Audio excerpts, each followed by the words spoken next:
Hello everybody, Ryan the Almighty here. Welcome to the installation, introduction, how to use video for the ATLauncher 3.0. It's just released now. Just as this video goes out, I'll turn it on and everyone can go and download it. So basically you'll see that our website has changed. It has changed to a new layout, format and look. Kind of just a modern look, I suppose you'd say. Responsive. Well, not perfect, but better than the old one. Got our social links up the top here. Nice little fancy little links: Facebook, Reddit, and Twitter. And yeah, basically the same layout on that pretty much of the old website, just a little bit more neat and organized. So ATLauncher 3.0 is just been released. It's been a good 3-4 months in the working, and definitely a big step forward from our last version. For those who haven't followed any of the development at all, not surprise. Yeah, maybe a surprise. Might be a good surprise in store for all of you. Now, before I go over all the features of the new launcher, I'm going to go through the installation process for the three main operating systems. That is Windows, Mac, and Linux, which I will be using Ubuntu. So let's get on with that, and yeah, let's go. Alright, so to install on Windows, just go to the download page, and for Windows you have two options. You can download for Windows or again for others. The Windows, just download that, and we basically want to save it in its own folder as the old launcher worked. So I'm going to create an ATLauncher folder on my desktop and save it there. You can also use the jar file, which is the download from others. That works just as well. So now that we've done that, I'm going to go into that folder, and I'll get rid of the jar because it's not needed. If you are running Windows, it is definitely recommended you use the exe rather than the jar. It just works a little better, and the fact that with multiple Java installs and yeah, this and that. So then basically just double click on it to launch. I'm just going to run. Then it will go through its first time of installing everything. Download all the files that it needs to. And then the setup screen will come up. You can enable the leaderboards. It allows you to compete your time against on a pack against everyone else. I'll probably be explaining that a few times in each of these install videos. And then that's basically it. I've got the launcher. Simple as that. No mess, no fuss. If I bring back the jar file, you can run that, and it works exactly the same. Easy. And that's pretty much it for Windows. That's an easy install process. I'll get on later about how to actually all the new features and how to use it. So yeah. Okay, the installation on Mac is very simple. Just head to the download page. Then at the bottom there is two options for Mac users. You can download for Mac, which downloads a specific app for Macs, or you can click the download for others, which just downloads the jar file. Now I'm going to download both just to show you both of them, I suppose. If you do use Safari as your default browser, you will want to go into Safari's preferences, and you'll want to make sure that this here is unchecked, open save files after downloading. You have to make sure it's not selected. If it is selected, then what it will do is it will automatically open zip files when you download them, which can be a bit of a pain when it comes to downloading mods, as it will automatically unzip them and not make the process simple. Alright, so now that we've downloaded it, we have the jar file and a zip file. It may have automatically unzipped depending on that setting, but just click on it to unzip it, and that will give us a nice little app here. Now you can put that wherever you want, but I like to put it in my applications folder. So I just drag it into there, and then drag that onto my dock so that I have easy access to it. Now when you click on it, it may come up saying it is damaged or that it is not a trusted application. Just click cancel, and you need to go into your system preferences, security and privacy. You need to unlock, and you need to make sure allow applications downloaded from anywhere. Basically, without this, the launcher won't run. So now that we've done that, we should just be able to click on it. ATLauncher is an application from the internet. Yes, I want to open it, and it will open up. It'll do all the stuff that it needs to do when it first launches, and then it should come up with a setup screen any second now.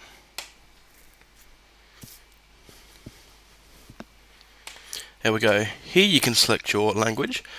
There will hopefully be some more soon. For now there's only English and Swedish. I believe that's Swedish. And then you can choose to enable the leaderboards or not. If you don't know what the leaderboards are, basically the time you spend playing packs is added to the leaderboards, and your basically, I suppose, hours spent are tallied up in a leaderboard. Pretty simple. Then the launcher opens up. Simple as that. Now the process for using this app, when you actually need to download mods, so let's, for instance, let's install vanilla Minecraft. Actually, I need to log in first, that would help.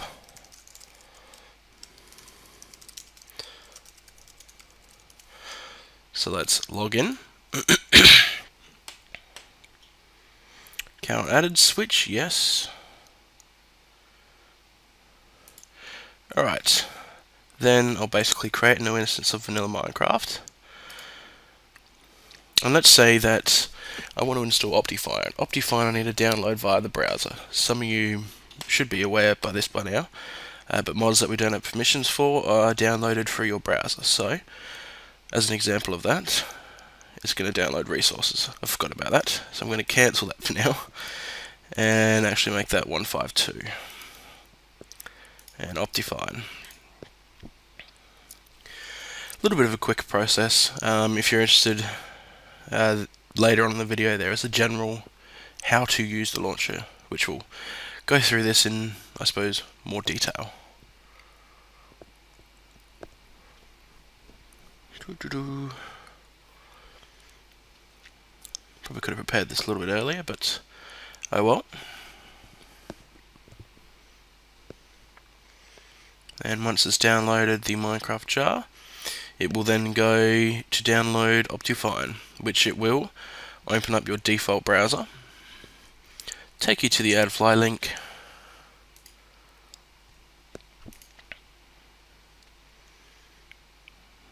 and you just skip it, and you click download.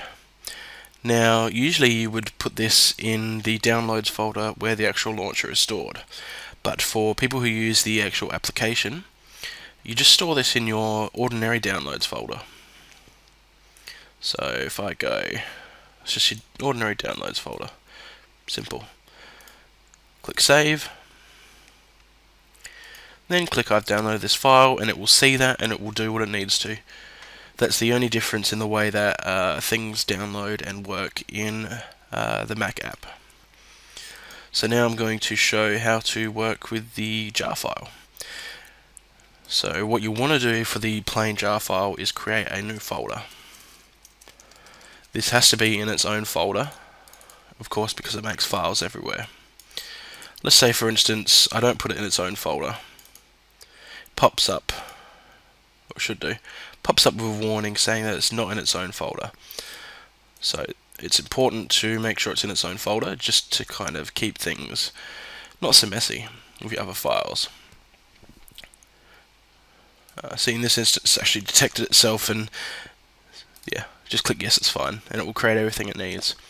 Now, if you use the jar, you do put things in this downloads folder, not your actual downloads folder. That's the only difference with using the jar on a Mac. Other than that, everything is pretty much exactly the same. So, yeah, onto Linux. Okay, so how to install on Ubuntu. This will pretty much work for any Linux operating system. No, I don't want to do that. Basically head to the website and go to the download page. And for Linux, you basically need to get the download for others, which is the jar. The Windows and Mac ones, of course, won't work with Linux. That should be a given. So there we go. We're going to save this file. Alright, now that should have saved, I'm assuming, in my downloads folder. There we go. Now, I don't know if I have Java installed on here. Yes, I do. Now, if you don't have Java installed, you will need to go into your package manager, whatever manages installing new applications and software for your operating system. If you're using Linux, I'm assuming you already know how to do this. But if you just type in Java, and you should see OpenJDK Java 7, OpenJDK Java 6. I've tested it with both and it works fine, but you should install Java 7 just because it's a little bit better, I suppose. Now, basically you need to create a new folder. It can be anywhere on your desktop, pretty much wherever you want, and put the jar inside there. Then basically you can open up the jar with OpenJDK, and it may come up saying that the file is not marked as executable. Now, to fix that, it'll be different depending on what version of Linux you're using, and what type. But you go into Properties, Permissions, Allow executing file as a program. Simple as that. Then you just basically open with Java, and things will start to happen.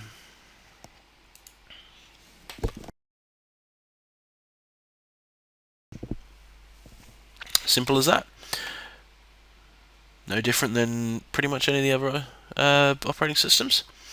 Again, things will vary depending on what type of Linux you are using, but it should be pretty simple. As I said, if you're using Linux, you should pretty much know about this, unless if you don't, then a quick Google should help you out. So now let's get on to the new features of the launcher, the meat and potatoes of this video, I suppose you could say. Alright, so now that you have the launcher installed, basically it'll create a whole bunch of folders here. You've got your backups folder, which will store all of your backups for the worlds, for the packs that you make. The configs, which includes all of the configuration files that you don't need to worry about. Downloads, this is where all of your downloads will, you have to save them when they open up in your browser. The only exception, of course, being OS X when you use the app. That goes in your home folder, home downloads folder. Instances, this stores all your instances data for each instance. Servers, that's where all the different servers, if you create any, will go. And temp is just a temporary storage place. And then you've got these log files here, which just basically is a text file with the log files. Simple. So let's open up the launcher. Now you've installed it, opened it up. First thing that you're going to want to do is to add your account. So let's add my account in. Now you have the option of remembering your password or not. If you remember it, it'll save it and you won't have to enter it again. If you choose to not remember it, you will have to enter in your password when you want to play Minecraft. This is good if you have multiple accounts on one launcher and you want to keep people from playing your account. I'm going to remember my password just because it's a little easier. Bad login. Okay, I must have put the wrong password in. Let's try that then. There we go. It'll say it was added successfully. Do you want to switch to it? You want to click yes in most cases. Then it will basically switch to your account. Your account will come in this drop down box here where you can quickly and easily select an account. And of course you can come to the account page and you can edit your account at any time if your password changes. Alright, the next thing you want to do is go into your settings and tweak with some things. You can change the language if you so wish to. There is download server options. There are 4 servers: Europe, US Central, US East, and US West. Basically, you can pick a server that you want to download files from, or you can leave it on auto. It's up to you. Pick a server which is closer to you, like if you live in the east of the US, click the east server. Pretty simple. I'm going to leave mine on auto. Then you can select your memory/RAM. I like to put this at 2 gigabytes. Now, as with the last launcher, if you only have 32-bit Java installed, you will only be able to allocate 1024 megabytes of RAM. So make sure, if you do have a 64-bit system, that you do install the 64-bit version of Java. Next up is the permgen size. This defaults to 128, which is 128 meg, which should be fine in most instances. You can decrease it or increase it as you want. Next is the window size. This is the size that window that Minecraft will launch. Basically, set it what you want to, or leave it as default. Java parameters, you can put in extra Java parameters for whatever you want. Probably more for the advanced users.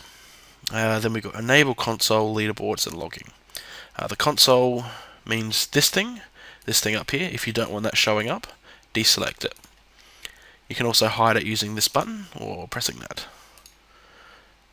And leaderboards, if you haven't used the last launcher, basically the time that you spend playing any of the packs goes on record, and basically you compete against others for top place. Pretty simple. And logging basically just enables us to help fix problems a little easier. It notifies us when there's issues or anything like that. Nothing personally identifiable about you is sent to our servers, besides your username, but that's about it. No passwords, nothing else. Then when you're done, click save, and you're good to go. Alright, so we have our news tab, which will show all the latest news from the launcher, and the area you'll probably be spending a lot of the time in is packs and instances. Now, there is a bunch of different packs here. Not all of these will be available to you. It depends what's available at launch at any time. We're hopefully getting more packs as we go along. We have a search bar, so you can search. So I want to search for solitary craft. There we go, I found solitary craft. I can clear that. You can also filter by packs that you can create a server of, and you can also filter by private packs only. So that's packs which aren't public and like server packs. Another feature is that you can say you're not interested in magicality. I can minimize that. I'm also not interested in your oldie times, and basically they will stay minimized forever until you maximize them again. Kind of a way of hiding the packs that you're not that interested in. Okay, so let's just go for plain vanilla Minecraft. I want to install vanilla Minecraft. The new instance button will bring up a prompt, so you can select your version that you want to use. I'm going to use 1.5.2 as an example. Now I can choose to install this instance just for me, meaning only my account will be able to play this. Again, this is useful if you have multiple users on on the launcher, so that maybe you'll have an instance of a pack for you, and your friend who plays, or your brother or sister, can have an instance just for them. Otherwise, it's available to everyone. And use latest individual.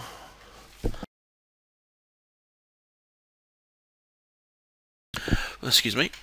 Use latest individual. That's how I say it. Basically, up to you if you want to select it or not. Basically, leave it blank. If Minecraft doesn't work, put it on. Some of the bigger packs may need that to work. I'm just going to leave it off and click install. Now, vanilla Minecraft in this launcher is a little different. It allows you to install optifine by just simply selecting the box or not. Also, it should allow Forge. Forge will be in there when they launch. I just must have forgotten it for the older versions, but it will allow you to install Minecraft Forge into vanilla Minecraft. That way you can start modding without having to install it yourself. So I'm going to skip installing Optifine and just install plain vanilla Minecraft. It's going to download all the bits that it needs, and I'll come back once that's done. Okay, so that's done now. Vanilla Minecraft 152 has been installed. Find it in your Instances tab. Go over to your Instances tab, and there it is right there. I've got a play, reinstall, update. Now I can update this instance because I did install an older version of Minecraft. Then we've got a backup button, which will back up your saves folder. That way you can create a quick and easy backup if you want to, for whatever reason. Just keep your world safe. Made something cool, back it up, keep it safe. You can delete the instance, and you can also open the folder, which just opens up the folder so you can do whatever you want. Alright, so I'm going to click play, and that will launch me into Minecraft, and we can play. Ta-da! Simple, everyone knows how to play Minecraft. Alright, now, say I want to reinstall or update. I can choose a version I want to update to. I'm going to choose nothing at the moment because I want to show something else off. I just deleted it, by the way. Now, Minecraft 1.6 added a whole bunch of new stuff, and this includes basically changing the install process and how things work. So when you install 1.6 for the first time, it's going to select what I want. No, I'll leave it blank for now. What it's going to do is it's going to download resources. Now these are the things like sounds, musics, the records, basically all that sort of stuff. So stuff that Minecraft needs to run. It only needs to do this once, so it'll take about 2 to 10 minutes depending on the speed of your internet connection. But as I said, it only needs to be done once. So just let it go, and I'll come back once it's done. Okay, once it's done that, it's going to download a whole bunch of libraries. Again, something that Minecraft needs to run, and should only happen once. Then we'll go ahead and download the Minecraft jar. Once that's done, it's going to set everything up and basically install. Again, it'll be in your Instances tab. You click the good old play button, and it will launch Minecraft. Ta-da, 1.6. Lovely. Now, I'm going to reinstall this, and I'm going to install Minecraft Forge. This is a great way for you to play around with mods and not have to deal with the hassle of installing Minecraft Forge. So that's going to do everything that it needs to get Minecraft Forge running.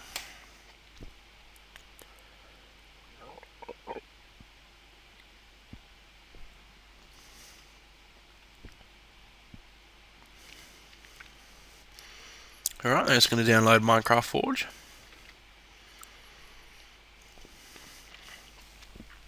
And done. It's been reinstalled. If I click play, it should load up with Minecraft and Minecraft Forge.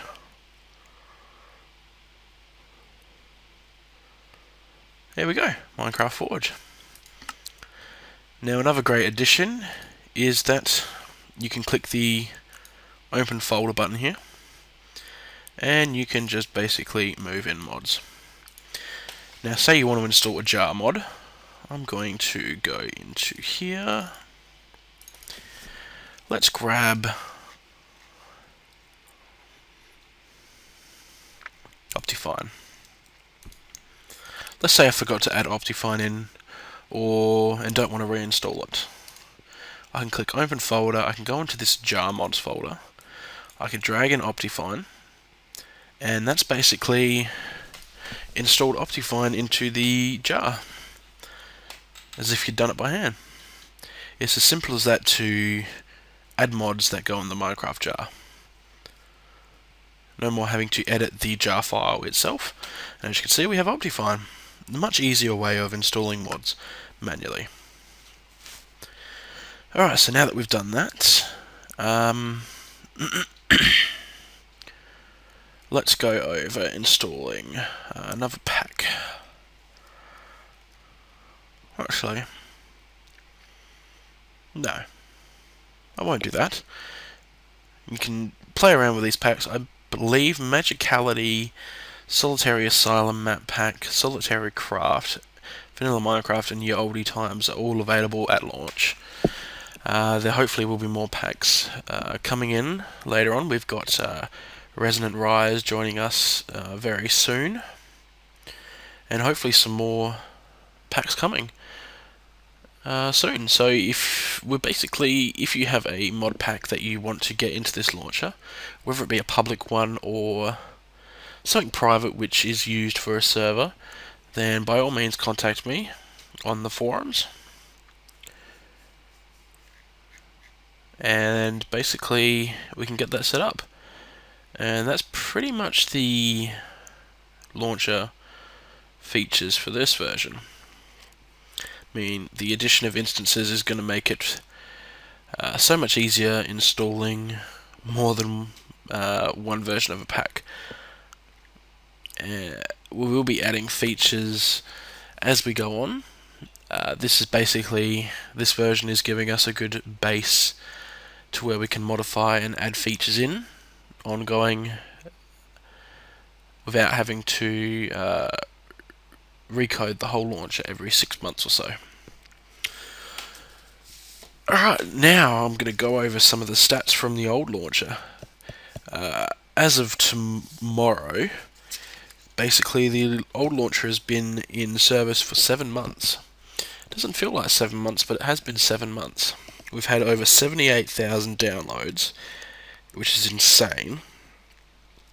On the leaderboards, we had over 15 years worth of people playing. That's 15 years constantly of people playing. It's insane. We had almost 4,600 different users from 112 different countries. So when you look at it, that is quite a lot for such a small launcher as us.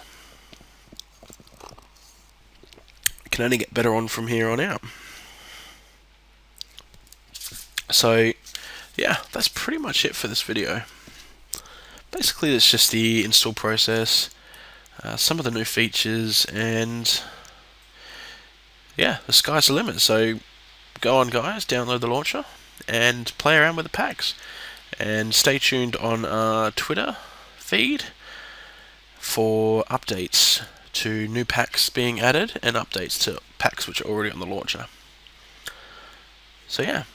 Of course, if you have any issues with the launcher or have any questions, just visit our forums and you can post it there. Alright, so thanks for watching, and I will see you all soon. Bye!